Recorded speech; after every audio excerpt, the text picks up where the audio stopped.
Hi everyone, today we are going to be doing a roundup review of 5 new concealers, one of which is heavily anticipated. I have had so many messages about this particular concealer, what I think about it, how it wears on the skin, when on earth am I going to be reviewing it? Today is the day. So not all of these concealers are brand new. Some of them I've had in my possession for a few months now. It's just I've never mentioned them on my channel, never done a review on my channel, so I'm throwing everything into one video. I had 2 fingers. One video. If you're new here, hi, my name's Gemma. If you are a returning viewer, welcome back. If you haven't subscribed to my channel already, I would love it if you consider doing so in this video today. And also click on that notification bell so you don't miss any future videos like these. If you don't know anything about my skin type, I do have quite an oily T-zone. It's not massively oily, but it's definitely oilier than the rest of my skin, which tends to be quite dry. And I do have some flaky, dry patches around my chin and around my mouth area. My under eyes, where I'm going to be testing all of the concealers that feature in this video today, tend to be quite normal to dry depending on my hormone levels. And the days that I was testing out these concealers, they were dry. I've decided to order all of these concealers in order of coverage, not preference. And I've done that just to make it slightly easier for you to navigate this video. If you are looking for something with slightly fuller coverage, you know it's going to be further towards the end. To save time in this video, I'm not going to be talking massively about ingredients other than to tell you whether it is alcohol-free or fragrance and essential oil-free, just because every single one of these concealers does contain lovely skin loving ingredients in there. So they all have lovely hydrating ingredients, soothing ingredients, nourishing and moisturizing ingredients, and antioxidants as well. So all of them have those lovely skin loving ingredients in there, so I'm not going to mention that again. Also, I want to warn you that you may have a giggle or two at my expense throughout this video, because the foundation that I was wearing during all of the application clips was a new foundation that I've been testing that seems to oxidize about 5 shades on me and turned me a lovely shade of tangerine. You are welcome. So let's jump into the first concealer, which is the YSL All Hours concealer. This comes in 18 different shades. I've gone for the shade LC2. It's £30.50 in the UK, and you get 15 mils worth of product, which I think is quite a considerable amount for a concealer. That works out at £2 per mil. I really like the applicator of this. It's very unique. It's more like a diamond shape, and it hugs the contours of the under eye and the face as well. So if you want to be really precise with your application, whether you're wanting to carve out your cheekbones, whether you're wanting to apply this directly underneath the eye with the applicator, you definitely can with ease. This is going to give you a luminous matte finish, which is absolutely gorgeous on my under eyes. It has such a luxurious texture and a creamy, loose consistency, but it is supposed to give you medium buildable coverage, and I thought this was a massive letdown for me. It is a beautiful concealer. It's really hydrating. It's non-drying. It's very easy to apply.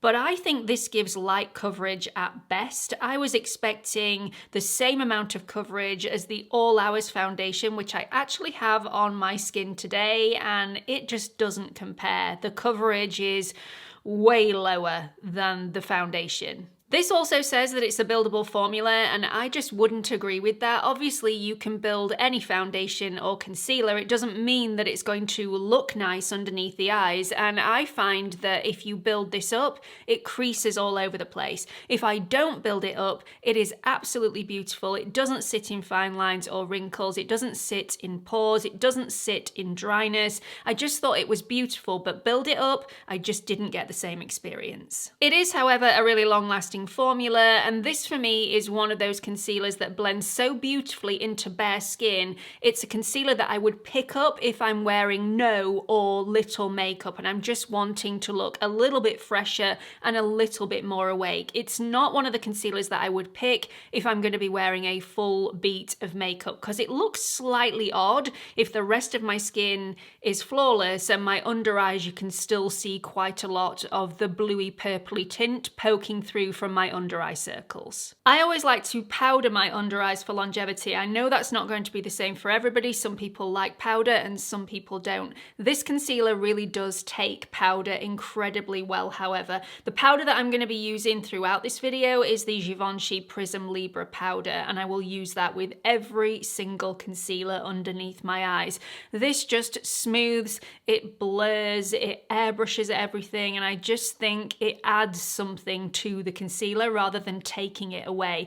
Some concealers have a little bit of coverage with the light reflective capabilities of the concealer, so powdering it in place takes a little bit of that coverage away. I didn't think that happened with this concealer, and I was really pleasantly surprised. If you are sensitive to drying alcohols, fragrance, and essential oils, you need not worry with this concealer because it contains none of those ingredients. This wore so beautifully throughout the day. It didn't budge. It was very long lasting. I was really, really impressed. It looked lovely. I just wish it had the coverage of the foundation.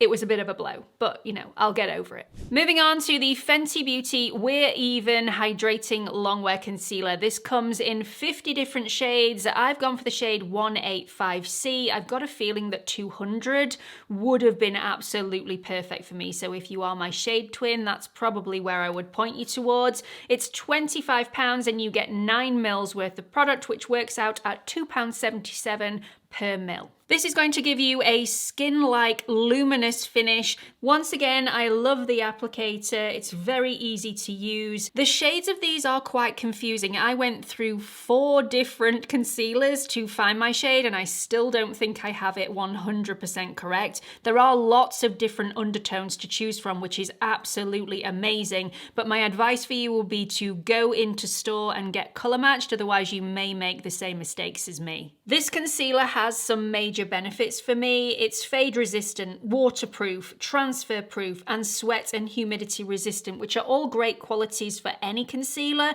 But if you are a gym bunny, if you like to go to the gym, you don't wear a full face of makeup, but you just want to look a little fresher, you can wear this concealer knowing that it's not going to melt off your skin. This is supposed to give medium buildable coverage though, and I can't get more than medium coverage out of this even when it's been built. So there are a little bit of my under eye circles still poking through this regardless of how many layers I apply. I am absolutely loving the creamy lightweight texture of this concealer. It's very smooth with a satin sheen, which I find incredibly flattering on my over 40 under eyes, whether they are dry or whether they are normal. It's a really long wearing formula, and if you allow this to set before allowing your under eyes to move around a lot, this can be crease resistant, but obviously the older you get, the more difficult that is to achieve. This looks really nice with or without makeup. It blends into bare skin very well. Not as good as the YSL concealer that I've just spoken about, but it looks beautiful all the same and definitely passable for me. A little tip for you if you are wanting more coverage, if you already have this concealer and you're struggling to get full coverage out of it,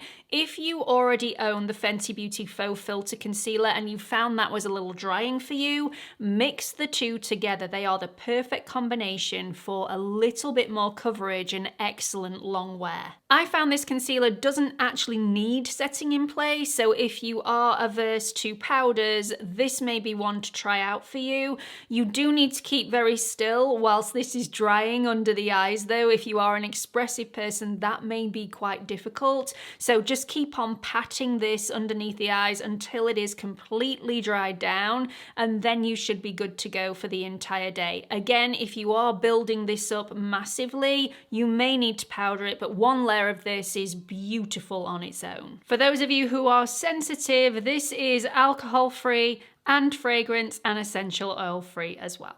Let's move on to the Girland Terracotta Concealer. This comes in 16 different shades. I've gone for the same shade that I am in the foundation, which is 0N, and the lightest shade that they do within the shade range. This is £37 in the UK, and you get 11.5 mils of product, which works out at £3.20 per mil. Now, I thought this was going to be my favorite concealer of all time, as the foundation I just adore. I just think it is the best thing ever. It's so beautiful on my skin. I've been trying this concealer out now for around about a month. It came out on the Girland website way before it was distributed everywhere else. So I've had this in my collection for quite some time, and I've got to say, I'm a little underwhelmed. A little disappointed. It is a lovely, hydrating and non-drying formula, and the applicator is small and perfectly formed. Unfortunately, the applicator is really difficult to remove from the bottle, which I find really, really frustrating. It does have a beautiful, creamy, lightweight consistency and texture to it, and it is very much like the foundation, very smoothing and blurring, which is very flattering underneath my eyes. However, the reason I loved the foundation so much is because although it only had medium coverage, which was buildable, but buildable to a point, the smoothing and blurring aspects of the foundation made the foundation seem like it had more coverage because all of my imperfections were blurred and airbrushed out. I didn't get the same experience with the concealer because it had pigmentation to blur out, as in under eye circles.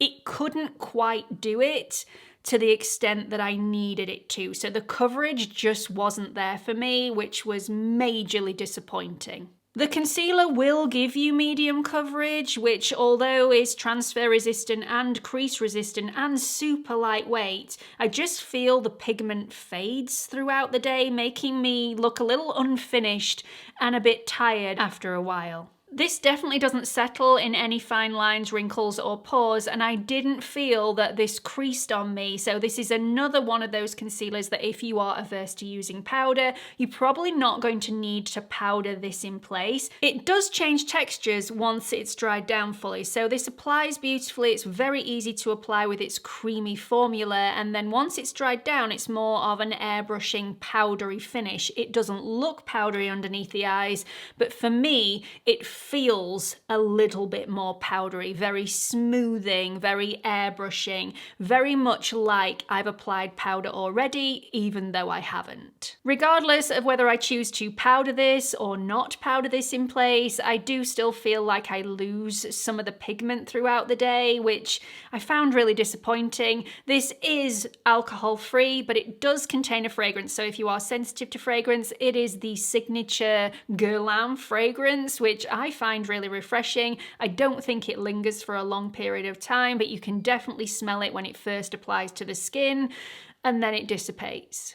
Let's sidestep to the Laura Mercier Real Flawless Weightless Perfecting Concealer. This comes in 22 different shades. I've gone for the shade 1N1, which is the perfect color match for me. So if you are my shade twin, that is the one to go for. This is going to set you back £28.50 in the UK, but you only get 5.4 mils of product. So this is £5.27 per mil, making it the most expensive formulation out of all of the concealers that I'm going to be reviewing in this video today, but I think it shows. The applicator holds just the right amount of product, which means that I don't actually mind applying this directly under the eye with the applicator rather than on the back of my hand. I mean, I will still apply it on the back of my hand and apply it with my fingers, but if I was in a rush one day, I might just go in with the applicator and smooth it out with my finger, and I wouldn't have any issues. So this is going to give you a really natural finish, which looks dewy on first application, but then diffuses to a lovely smoothing satin finish.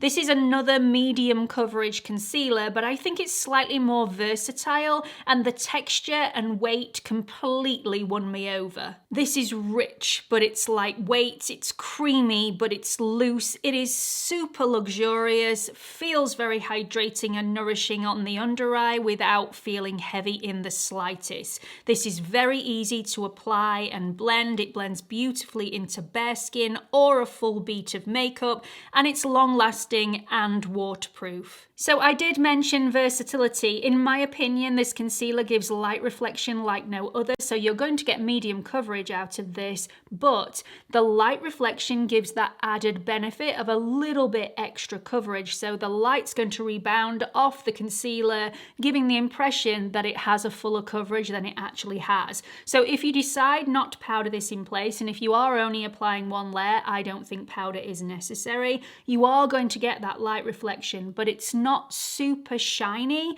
so it's not going to look overly obvious underneath your eyes. It still looks really, really natural, which I love about this. If you don't like that light reflection, with a little bit of powder underneath the eyes, you can get a smooth and blurred finish. Because it's not super shiny, in my opinion, this doesn't emphasize pores, texture, or fine lines and wrinkles, which other light reflecting concealers tend to do on me. The Laura Mercier concealer is also alcohol, fragrance, and essential oil free. I just think it is beautiful. Just, oh, beautiful.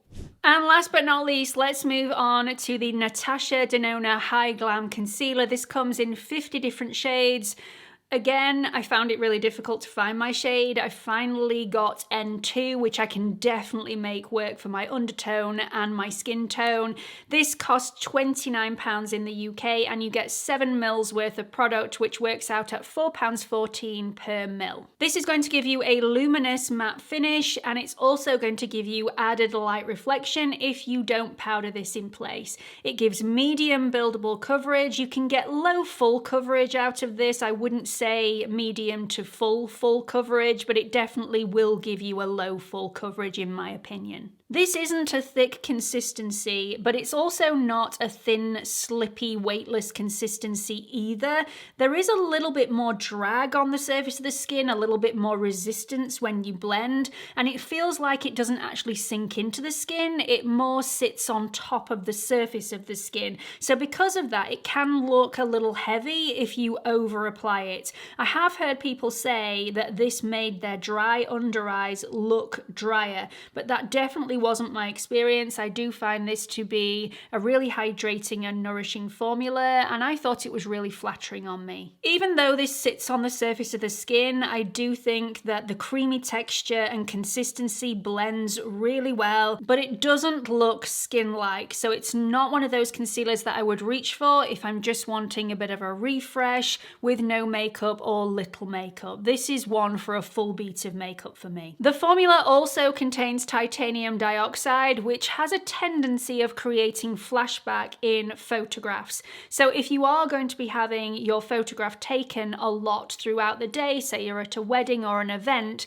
this probably wouldn't be the concealer that I would recommend for you, but you would have to be your own judge. If you are wanting to build this up to full coverage, it's my opinion that this needs setting in place. I've tried this without powder after building it up, and my under eyes looked a little messy by the end of the day. It started to look a little cakey, and it also started to crease underneath my eye like no tomorrow, and I don't get any of those problems if I powder it. I really love this concealer though, and I think it plays well with other concealers, which is a great benefit for me, because if I'm wearing a different concealer and I can still see a little bit of blueness poking through from my under eye circles, a tiny bit of the Natasha Denona High Glam Concealer just tapped in over those areas of darkness completely wipes them out and makes my under eyes look flawless. So if you are struggling with this concealer, if you're finding it creases on you, if you're finding it looks really unnatural,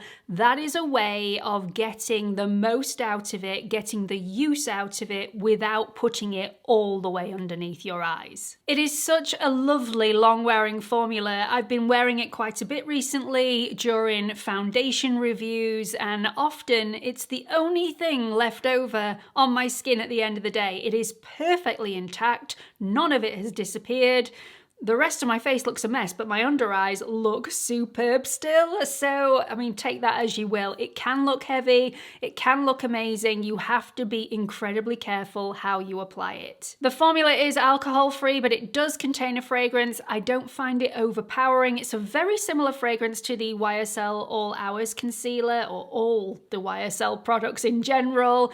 It dissipates as soon as it hits the skin for me. If you are sensitive to fragrance, one to avoid. So that's it. Every single one of the concealers was really nice for differing reasons. I definitely wouldn't wear them all in the same way. So I wouldn't wear the Natasha Denona High Glam Concealer in the same way that I would wear the YSL All Hours Concealer, although both of them are really beautiful in their own right. I didn't have any major negative reactions. I didn't look at myself in the mirror at the end of the day and think, oh my goodness, I never want to wear that concealer ever again.